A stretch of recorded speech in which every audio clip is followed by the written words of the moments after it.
Well, here's another one of those difficult situations that turkey hunters find themselves in quite often, and that's a hung up turkey.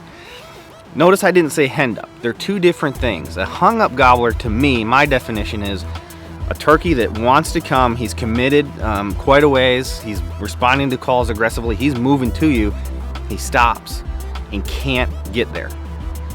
With hens, it's a different thing. If he stops because he's with hens, I'm gonna have a little different approach to solving the problem. But generally speaking, when a turkey is hung up, it's because I'm gonna define a hung up gobbler as one that I can see.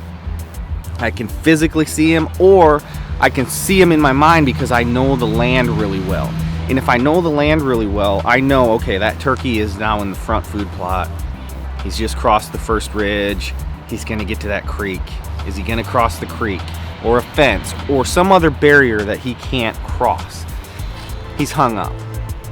A lot of times you'll be able to tell with your ears they're hung up because they'll be right in front of you gobbling, then they'll be to your right, then they'll be to your left. Same distance roughly from you, but they're moving up and down whatever that obstruction is. So here's how you solve that issue. In the first place, if you know the area that you hunt and you know there's a fence or a creek or a ditch, don't set up so that they have to cross it. Now, turkeys are really funny. I've literally sat in Nebraska looking across the river that separates Nebraska from Iowa, huge river, and I've called turkeys all the way across it. They flew it. I don't expect that to happen very often. I've also seen the teeniest of creeks stop them. Other times they just hop over it. So try to get rid of those obstacles before you ever set up to call. But if you can't, if the turkey takes a route that you weren't expecting and he truly is hung up, you kind of have two options, in my opinion. One, both involve leaving.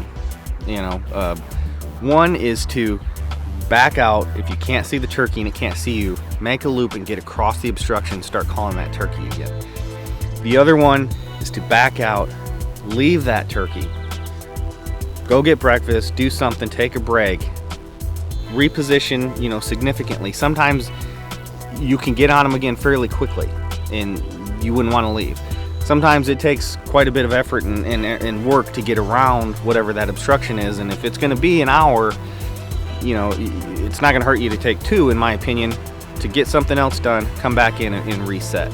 Got to remember too, the more that turkey gobbles, the more likely he's going to gobble up another hen. On public land or heavily hunted private land, he's also going to gobble up another hunter. So I don't like to keep them gobbling for long periods of time. I might back out.